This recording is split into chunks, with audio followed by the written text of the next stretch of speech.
കുറച്ച് നാളുകൾക്ക് മുമ്പായിരുന്നു ഡ്രേക്ക് ഉണ്ടെങ്കിൽ അനാൻഷയെക്കുറിച്ചും അതുപോലെ തന്നെ എൻ്റെ കാസ്കറ്റിനെ കുറിച്ചുള്ള ഹക്കീമിനെ കുറിച്ചുള്ള കാര്യങ്ങളൊക്കെ ഉണ്ടെങ്കിൽ പറഞ്ഞൊരു വീഡിയോ ഇട്ടിട്ടുണ്ടായിരുന്നത്. സോ അത് വെളി വന്നതിന് ശേഷം ഉണ്ടെങ്കിൽ ഒരുപാട് പേരുണ്ടെങ്കിൽ അനാനെതിരെയൊക്കെ തിരിയുന്നുണ്ടായിരുന്നു. പക്ഷെ ഒരുപാട് പേര് ഇതേണൊക്കെ ഉണ്ടെങ്കിൽ അനാൻ ഒരു തെറ്റും ചെയ്തിട്ടില്ല, പാവം എന്നുള്ള രീതിയിലൊക്കെ പറഞ്ഞുകൊണ്ടായിരുന്നു സംസാരിക്കാൻ തുടങ്ങിയിട്ടുണ്ടായിരുന്നത്. ഇതിനു മുമ്പ് ഒരുപാട് പേരുണ്ടെങ്കിൽ ഇത് കണക്ക് അനാനെതിരെ ഉണ്ടെങ്കിൽ സംസാരിക്കുകയൊക്കെ ചെയ്തിട്ടുണ്ട്. ആ സമയത്തുണ്ടെങ്കിൽ ഒരുപാട് പേരുണ്ടെങ്കിൽ ഇത് കണക്ക് അനാനെ സപ്പോർട്ട് ചെയ്തൊക്കെ സംസാരിച്ചിട്ടുണ്ടായിരുന്നു. ഈ വട്ടം ഉണ്ടെങ്കിൽ ഇത് കണക്ക് കുറച്ച് ഗുരുതരമായിട്ടുള്ള ഒരു ആരോപണമായിരുന്നു.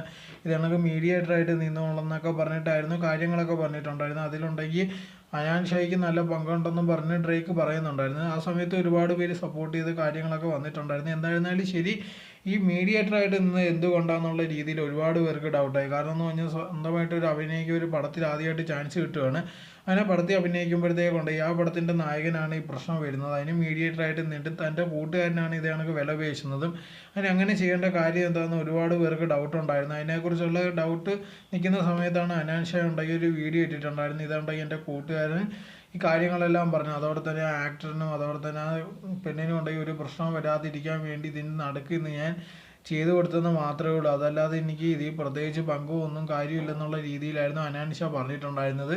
സോ ഇത് എക്സ്പ്ലനേഷൻ വന്നതിന് ശേഷം ഉണ്ടെങ്കിൽ അധികം ആൾക്കാർക്ക് അധികം വിശ്വസിക്കാനും പറ്റില്ല. എന്തായിരുന്നാലും കുറച്ച് പേരുണ്ടെങ്കിൽ ഇത് സപ്പോർട്ട് ചെയ്യുന്നവരും ഉണ്ട്.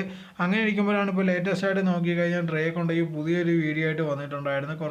കുറച്ച് നേരം ആയുള്ളൂ. നമ്മൾ അതിനകത്ത് നോക്കിക്കഴിഞ്ഞാൽ നമുക്കൊക്കെ വരുന്ന ഒരു ഡൗട്ടാണ് മെയിനായിട്ടുണ്ടെങ്കിൽ അതിനകത്ത് ചോദിക്കുന്നത്. അതിൽ മെയിൻ കാര്യം എന്ന് പറഞ്ഞാൽ ഇത് കണക്ക് അനാനുണ്ടെങ്കിൽ ആദ്യമായിട്ട് സിനിമയിൽ അഭിനയിക്കാൻ പോവുകയാണ്. സോ തൻ്റെ കൂട്ടുകാരനുണ്ടെങ്കിൽ ഇതേണത്തുള്ള ഒരു കാര്യം ചെയ്യുമ്പോഴത്തേക്കുണ്ടെങ്കിൽ അനാനും പറയാവുന്നതാണ്, ഇത് കണക്ക് ഇപ്പോൾ ഞാൻ പടത്തിൽ അഭിനയിക്കാൻ വന്നിട്ടുണ്ടല്ലോ, ഈ പടത്തിൻ്റെ ഷൂട്ടിംഗ് പാതി വരെ ആയിട്ടുണ്ട്, ഇപ്പോൾ ഉണ്ടെങ്കിൽ നീ ഇതേണത്തുള്ള കാര്യങ്ങൾ ചെയ്ത് കഴിഞ്ഞാൽ തീർച്ചയായിട്ടും പ്രശ്നം വരുന്നതായിരിക്കും. അതുകൊണ്ട് ഇപ്പം നീ ഒന്നും ചെയ്യാതെ പടമെല്ലാം റിലീസായതിന് ശേഷം ഉണ്ടെങ്കിൽ ഇതിനെക്കുറിച്ചുള്ള കാര്യങ്ങളൊക്കെ സംസാരിച്ചാൽ മതി എന്ന് തീർച്ചയായിട്ടും ഉണ്ടെങ്കിൽ പറഞ്ഞാൽ മതി എന്നൊക്കെ പറയാവുന്നതേ ഉള്ളൂ. പക്ഷെ അത് വിട്ടിട്ടുണ്ടെങ്കിൽ അനാനിൻ്റെ മീഡിയേറ്ററായിട്ട് നിൽക്കേണ്ട കാര്യം എന്തോന്നുള്ള രീതിയിലായിരുന്നു ഡ്രേക്ക് ചോദിച്ചിട്ടുള്ളത്. അത് ന്യായമായിട്ടുള്ളൊരു ചോദ്യം തന്നെയാണ്. കാരണം എന്ന് പറഞ്ഞാൽ ഇത് കണക്ക് ഇപ്പോൾ നമ്മൾ ഏതെങ്കിലും ഒരു പടത്തിൽ അഭിനയിക്കാൻ പോകുമ്പോൾ നമ്മളെ ഫ്രണ്ട് ഇത് കണക്കൊരു തെളിവുണ്ടെന്ന് പറഞ്ഞാൽ നമ്മളോട് പറയും ഇപ്പോൾ ഇതിനെക്കുറിച്ചുള്ള കാര്യങ്ങൾ സംസാരിക്കേണ്ട, പിന്നെ സംസാരിച്ചാൽ മതി എന്നുള്ള രീതിയിൽ നമ്മളൊക്കെ പറയാനുള്ള സാധ്യത വളരെയധികം കൂടുതലാണ്. ഇപ്പോൾ അതുണ്ടെങ്കിൽ അവൻ വെളിയിൽ കൊണ്ടുവേണ്ടെന്നൊന്നും പറയത്തില്ല, പക്ഷേ ഇപ്പോൾ വേണ്ടെന്നുള്ള രീതിയിലേ പറയത്തുള്ളൂ. കാരണം ഒരുപാട് പേരുണ്ട് ഈ സിനിമയുടെ പിറകെ നടക്കുന്നതായിരിക്കും. ഇത് വെളിയിൽ വന്നാൽ പടത്തിന് എന്തെങ്കിലും പ്രശ്നം വന്നു കഴിഞ്ഞാൽ തീർച്ചയായിട്ടും ഉണ്ടെങ്കിൽ പടത്തിന് നല്ല രീതിയിൽ ബാധിക്കുന്നത് ആ പ്രൊഡ്യൂസറിനും ബാക്കിയുള്ളവർക്കൊക്കെ ഭയങ്കര പ്രശ്നവും കാര്യങ്ങളും ആയിരിക്കും. സോ അങ്ങനെ ഇരിക്കുന്ന ഒരു സിറ്റുവേഷനിലുണ്ടെങ്കിൽ തീർച്ചയായും ഇപ്പോൾ അതിനെക്കുറിച്ചുള്ള കാര്യങ്ങളൊന്നും സംസാരിക്കേണ്ടത് നമ്മൾ തീർച്ചയായിട്ടും പറയുന്നതായിരിക്കും. പക്ഷേ എന്തുകൊണ്ടാണ് ഇതേ കണക്കുണ്ടെങ്കിൽ അനാൻഷ അത് പറയാത്തതെന്നുള്ള രീതിയിലായിരുന്നു ഡ്രേക്കിൻ്റെ ചോദ്യം. ഇതേ കണക്കുണ്ടെങ്കിൽ ഇതിനെക്കുറിച്ചുള്ള കാര്യങ്ങളൊന്നും തുറന്നു പറഞ്ഞിട്ടില്ല. അടുത്ത ചോദ്യം എന്ന് പറഞ്ഞാൽ ഇതേ കണക്ക് ഇത്രയും 25 ലക്ഷം രൂപ വാങ്ങിച്ച് മീഡിയേറ്ററായിട്ട് നിന്നോളും എന്നുള്ള രീതിയിലാണ് പറഞ്ഞിട്ടുണ്ടായിരുന്നത്. പക്ഷേ യഥാർത്ഥത്തിൽ എങ്ങനെയല്ല, അനാൻഷയും അതോടെ തന്നെ എൻ്റെ കാസ്കറ്റ് ചേർന്നുണ്ടെങ്കിൽ പിന്നെ ഒരു 50 ലക്ഷം ചോദിച്ചിട്ടുണ്ടെന്നുള്ള രീതിയിലുള്ള കാര്യമായിരുന്നു ഡ്രേക്ക് പറഞ്ഞിട്ടുണ്ടായിരുന്നു. ഇപ്പോൾ ഇത്രയും കാര്യങ്ങൾ അനാൻഷ നല്ല ആളാണ് അല്ലെങ്കിൽ അവർ ഒരു തെറ്റും ചെയ്തിട്ടില്ല എന്നുള്ള രീതിയിലൊക്കെയാണല്ലോ പറയുന്നത്. അങ്ങനെ ഇരിക്കുന്ന സിറ്റുവേഷനിൽ രണ്ടാമത് 50 ലക്ഷം ചോദിച്ചതിൻ്റെ കാര്യങ്ങൾ എന്തുകൊണ്ടാണ് അവൻ തുറന്നു പറയാത്തതെന്നുള്ള രീതിയിലുണ്ടെങ്കിൽ ഡ്രേക്ക് ചോദിക്കുന്നുണ്ട്. ഇതിൽ നിന്ന് നമുക്ക് മനസ്സിലാക്കാൻ സാധിക്കുന്നത് അനാനും ഇതിനകത്ത് പങ്കുണ്ടെന്നുള്ള രീതിയിൽ തന്നെയാണ്. ഇല്ലെങ്കിൽ അങ്ങനത്തെ ഉള്ളൊരു കാര്യം ചെയ്തിട്ടുണ്ടെങ്കിൽ പറയാതിരിക്കേണ്ട കാര്യമില്ലല്ലോ. ഇപ്പോൾ അങ്ങനെ നോക്കിക്കഴിഞ്ഞാൽ സത്യമാണ്. ഇപ്പോൾ നമ്മളുണ്ടെങ്കിൽ എന്തെങ്കിലും എല്ലാ കാര്യങ്ങളും തുറന്നു പറയാനുണ്ടെങ്കിൽ ആ കാര്യം തുറന്നു പറയാവുന്നേ ഉള്ളൂ, അതിനൊന്നും പ്രത്യേകിച്ച് പ്രശ്നമില്ല. പിന്നെ പെൺകുട്ടിയും അതോടെ തന്നെ നടനെക്കുറിച്ചുള്ള കാര്യങ്ങൾ പറയുന്നുണ്ട്. അവരുണ്ടെങ്കിൽ മ്യൂച്വലായിട്ടുള്ള അണ്ടർസ്റ്റാൻഡിങ് അതോടെ തന്നെ അക്സെപ്റ്റ് ചെയ്തിട്ടാണ് ഈ റിലേഷൻഷിപ്പിൻ്റെ കാര്യം മുന്നോട്ട് പോയത്. അതിലൊന്നും ഒരു കുഴപ്പവും ഇല്ലായിരുന്നു. പെട്ടെന്നാണ് അത് ബ്രേക്ക് ആയപ്പോഴത്തേക്ക് ഇങ്ങനത്തെ ഉള്ള രീതിയിൽ പോയിട്ടുണ്ടായിരുന്നു. അതിന് മെയിൻ കാരണം എൻ്റെ ഗ്യാസ്കറ്റ് എന്നുള്ള രീതിയിലായിരുന്നു പറഞ്ഞിട്ടുണ്ടായിരുന്നു. ആ പെൺകുട്ടിയായിട്ട് സംസാരിക്കുന്ന ഒരു ഓഡിയോ ഉണ്ടെങ്കിൽ ഡ്രേക്ക് അതിനകത്ത് ഇടുന്നുണ്ട്. അതിനകത്ത് മെയിനായിട്ട് പറയുന്ന ഒരു കാര്യം അവർ തമ്മിൽ വലിയ പ്രശ്നമോ കാര്യങ്ങളോ ഒന്നും ഇല്ലാതെ നൈസായിട്ട് പോകുമായിരുന്നു. അതിൻ്റെ ഇടയിൽ കണക്ക് എൻ്റെ ഗ്യാസ്കറ്റ് ഉണ്ടെങ്കിൽ കുത്തി ഇതിനകത്തുള്ള കാര്യങ്ങൾ പൊക്കിക്കൊണ്ട് വന്നതായിരുന്നു. അതിന് ശേഷമാണ് ഈ കാര്യങ്ങളും പൈസയൊക്കെ ചോദിച്ചിട്ടുണ്ടായിരുന്നത്. ഫസ്റ്റ് ഓഫ് ഓൾ ഇത് കണക്ക് ഒരുപാട് ആൾക്കാരുണ്ട്. ബാക്കിയുള്ളവർ ഇപ്പോൾ എന്തെങ്കിലും കാര്യം അവർക്ക് അറിയുന്ന അല്ലെങ്കിൽ അവരുടെ സീക്രട്ടോ അല്ലെങ്കിൽ വിശ്വസിച്ച് എന്തെങ്കിലും ഹെൽപ്പ് കിട്ടുമെന്ന് വിചാരിച്ചിട്ടായിരിക്കും ഇത് കണക്ക് സംസാരിക്കുന്നത്. പക്ഷെ ആ സമയത്തുണ്ടെങ്കിൽ അതെല്ലാം മുതലെടുത്തിട്ടുണ്ടെങ്കിൽ അവർക്ക് പൈസ ഉണ്ടാക്കാൻ വേണ്ടി ശ്രമിക്കുന്ന ഒരു കാര്യമാണ്. ഇതിലുണ്ടെങ്കിൽ മെയിനായിട്ട് പൈസ ഉണ്ടാക്കുന്നത് ശ്രമിച്ച ഒരു കാര്യം തന്നെയാണ്, അതല്ലാതെ വേറെ ഒന്നുമില്ല. എന്തായിരുന്നാലും ഇപ്പോൾ നോക്കിക്കഴിഞ്ഞാൽ ദുബായ് ജയിലിലുണ്ടെങ്കിൽ ആൾ അറസ്റ്റ് ആയിട്ടുണ്ട് വേറൊരു പരിപാടിക്കാണ്. പക്ഷെ അതേ സമയത്തുണ്ട് ഈ കേസിൻ്റെ കാര്യം എന്ന് പറഞ്ഞാൽ അവനായിരുന്നാലും ശരി, അല്ലെങ്കിൽ ആൻ്റണി പെപ്പയുടെ കാര്യം നോക്കിക്കഴിഞ്ഞാൽ തന്നെ ആന്റണി പെപ്പ ഇതിന് പിറകെ നടന്നതിനെ കുറിച്ച് ഒരുപാട് നാളുണ്ട് ഈ സംസാരവും കാര്യങ്ങളും ആയിരുന്നു. അതിനുശേഷം ഇപ്പോൾ പ്രത്യേകിച്ച് കേസോ കാര്യങ്ങൾക്കൊന്നും പോയില്ല. കാരണം എന്ന് പോയി കഴിഞ്ഞാൽ ആന്റണി പെപ്പയ്ക്ക് അതുപോലെ തന്നെ പടത്തിന് തന്നെ പ്രശ്നം വരുന്നതായിരിക്കും. കാരണം ഇത്രയും നാളുണ്ട് ഈ ഒരു പടത്തിൽ അഭിനയിച്ച് അതിൻ്റെ പ്രശ്നം വരാതിരിക്കാൻ വേണ്ടിയാണ് ഇത് ഇത്രയും പോയത്. അതിൻ്റെ പ്രൊഡ്യൂസറോ അല്ലെങ്കിൽ ഡയറക്ടറോ ഇതൊക്കെ നോക്കിക്കഴിഞ്ഞാൽ ഇതിൻ്റെ പുറകെ പോകാത്തതിന് മെയിൻ കാരണം പടത്തിന് ഒരു കുഴപ്പം വരാൻ പാടില്ല എന്നുള്ളത് വിചാരിച്ചിട്ടാണ്. പക്ഷെ അതുണ്ടായി അവർ മുതലെടുത്തിട്ട് പൈസ അടിക്കുകയാണ് ചെയ്തത്.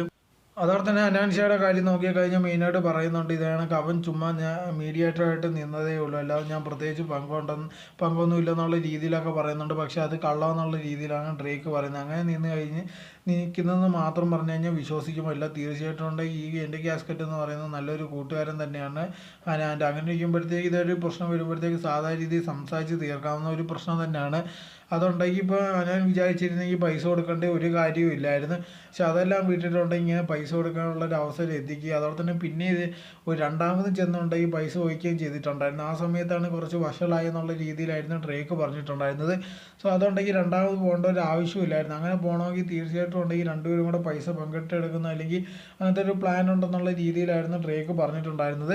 എന്തായിരുന്നാലും ഈ വീഡിയോ വെളി വന്നതിന് ശേഷം ഉണ്ടെങ്കിൽ ഇതിന് മറുപടിയായിട്ടുള്ള എന്ത് വേണോ അനാൻ പറയാൻ പോകുന്നതെന്ന് അറിയത്തില്ല. ചിലപ്പോൾ ഇനി പറയുകയോ ഇല്ലയോ എന്ന് പോലും അറിയത്തില്ല. എന്തായിരുന്നാലും ഇപ്പോൾ പുതുതായിട്ട് ഈ ഓഡിയോ വന്നത് അത് കഴിഞ്ഞിട്ടുണ്ടെങ്കിൽ ഇതിനെക്കുറിച്ചുള്ള കാര്യങ്ങളൊക്കെ ഉണ്ടെങ്കിൽ ഡ്രേക്ക് ചോദിക്കുന്ന ഒരുപാട് പേർക്ക് ഡൗട്ട് ഉണ്ടാക്കുന്ന ഒരു കാര്യം തന്നെയായിരുന്നു.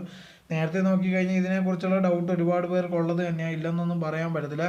കാരണം എന്ന് പറഞ്ഞാൽ ഈ ചോദ്യങ്ങളെല്ലാം നേരത്തെ ഒരുപാട് പേര് വിചാരിച്ചിട്ടുണ്ടാകും. കാരണം എന്തുകൊണ്ടാണ് ഇപ്പോൾ അനാൻഷാ ഉണ്ടെങ്കിൽ ഇങ്ങനെ മീഡിയേറ്ററായിട്ട് നിൽക്കേണ്ട ഒരു കാര്യം എന്ന് പറഞ്ഞാൽ അവനുണ്ടെങ്കിൽ വേണ്ടി വിചാരിച്ചുണ്ടെങ്കിൽ ഇത് നടക്കത്തില്ല, അല്ലെങ്കിൽ വേണ്ട എനിക്ക് താല്പര്യമില്ലെന്ന് പറഞ്ഞ് വിട്ടിട്ട് പോകുന്നതേ ഉള്ളൂ. ഞാൻ ഇതിനകത്ത് പങ്കില്ല, അല്ലെങ്കിൽ ഇത് കണക്ക് അവൻ വിചാരിച്ചാൽ പോലും ഉണ്ടെങ്കിൽ സംസാരിച്ച് നമുക്കിത് കേസോ കാര്യങ്ങളോ അല്ലെങ്കിൽ ഇത് കണക്ക് പൈസ ഒന്നും കൊടുക്കാതെ തന്നെ സെറ്റിലാക്കാന്നുള്ള രീതിയിലൊക്കെ പറഞ്ഞു വെക്കാവുന്നതേ ഉള്ളൂ. പക്ഷേ അതെല്ലാം വിട്ടിട്ടുണ്ടെങ്കിൽ 25 ലക്ഷം രൂപ വാങ്ങും, അതിനൊരു മീഡിയേറ്ററായിട്ട് നിൽക്കുന്നു. അതിന് ശേഷം ഉണ്ടെങ്കിൽ പിന്നെ ഈ കൂട്ടുകാരൻ പറഞ്ഞിട്ട് 50 ലക്ഷം ചോദിച്ചു എന്നുള്ളൊരു കാര്യമാണ് ഡ്രേക്ക് പറയുന്നത്. അതിന് സത്യമാണോ അല്ലയോ എന്ന് അറിയത്തില്ല. ഇനി അതിന് സത്യമാണെങ്കിൽ അതോ എന്തുകൊണ്ടാണ് അനാൻ പറയാത്തതെന്നുള്ളത് വലിയൊരു ചോദ്യമാണ്. അങ്ങനെ പിന്നെ വന്നിട്ട് ഇതേ കണക്ക് അനാൻ ഒരു വീഡിയോ ചെയ്യുമ്പോഴത്തേക്ക് ഞാനത് മറന്നു പോയതാ അല്ലെങ്കിൽ അങ്ങനത്തെ ഉള്ളൊരു സംഭവം ഉണ്ടായിരുന്നെന്ന് പറഞ്ഞു കഴിഞ്ഞാൽ തീർച്ചയായിട്ടും ഉണ്ടെങ്കിൽ അനാൻ പറയുന്നതിൽ ആൾക്കാർക്ക് ഡൗട്ട് വരും. അത് നോർമലായിട്ടുള്ളൊരു കാര്യമാണ്. കാരണം എന്ന് പറഞ്ഞാൽ ഇതിനെക്കുറിച്ചുള്ള ഡീറ്റെയിൽസോ കാര്യങ്ങളോ ഒന്നും പറഞ്ഞിട്ടില്ല. ഒള്ളി ഉണ്ടെങ്കിൽ 25 ലക്ഷം രൂപയുടെ കാര്യം മാത്രമേ പറഞ്ഞിട്ടുള്ളൂ. അതല്ലാതെ 50 ലക്ഷം കൂടെ ചോദിച്ചെന്നുള്ളൊരു കാര്യം പിന്നെ വരുന്നില്ല. അങ്ങനെ തീർച്ചയായിട്ടും സമ്മതിച്ച് ഞാൻ അങ്ങനെ ചോദിച്ചിട്ടുണ്ട്, അല്ലെങ്കിൽ ഇത് കണക്ക് എൻ്റെ കാസ്കറ്റ് പറഞ്ഞപ്പോൾ എനിക്കത് ചോദിക്കേണ്ടി വന്നിട്ടുണ്ടെന്ന് പറഞ്ഞു കഴിഞ്ഞാൽ തീർച്ചയായിട്ടും ഉണ്ടെങ്കിൽ അത് എന്തുകൊണ്ടാണ് സോഷ്യൽ മീഡിയ പറയാത്തതെന്നുള്ളൊരു മെയിൻ ഡൗട്ട് വരും. കാരണം എന്ന് പറഞ്ഞാൽ അങ്ങനെ വന്നു കഴിഞ്ഞാൽ മെയിനായിട്ടുണ്ടെങ്കിൽ ഇവർ തമ്മിൽ പങ്കുചേർന്നിട്ടാണ് ഈ കാര്യങ്ങൾ ചെയ്തതെന്നുള്ളതേ മാക്സിമം ആൾക്കാർ വിചാരിക്കത്തുള്ളൂ. എന്തായിരുന്നാലും കുറച്ച് ചോദ്യങ്ങളാണ് ഇതിനകത്ത് മെയിനായിട്ടുണ്ടെങ്കിൽ ഡ്രേക്ക് ചോദിക്കുന്നത്. ഇനിയും കുറച്ച് കാര്യങ്ങൾ തൻ്റെ കയ്യിൽ തെളിവായിട്ടുണ്ട്, അതുണ്ടെങ്കിൽ തീർച്ചയായിട്ടും വരും. പക്ഷേ ഇതിന് മറുപടി എന്നുള്ള രീതിയിൽ അനാൻ എന്തോ പറയണമെന്നുള്ളത് തനിക്ക് അറിയണമെന്നായിരുന്നു ഡ്രേക്ക് പറഞ്ഞിട്ടുണ്ടായിരുന്നത്. ഇപ്പോൾ ഡ്രേക്കിൻ്റെ ഇൻസ്റ്റ അക്കൗണ്ട് നോക്കിക്കഴിഞ്ഞാൽ അത് പൂട്ടിയിട്ടുണ്ട്. ഇപ്പോൾ യൂട്യൂബിലാണ് വീഡിയോ ഇട്ടിട്ടുണ്ടായിരുന്നത്. ആ യൂട്യൂബിലാണ് ഈ വീഡിയോ ആയിട്ട് വന്നിരിക്കുന്നത്. ഇനി ഇതും എടുത്ത് മാറ്റുമോ അല്ലെങ്കിൽ എന്തെങ്കിലും പ്രശ്നമാകുമോ എന്ന് അറിയത്തില്ല. എന്തായിരുന്നാലും ബാക്കിയുള്ള കാര്യങ്ങളുമായിട്ട് പറഞ്ഞുകൊണ്ട് വരുമെന്നായിരുന്നു ഡ്രേക്ക് പറഞ്ഞിട്ടുണ്ടായിരുന്നത്.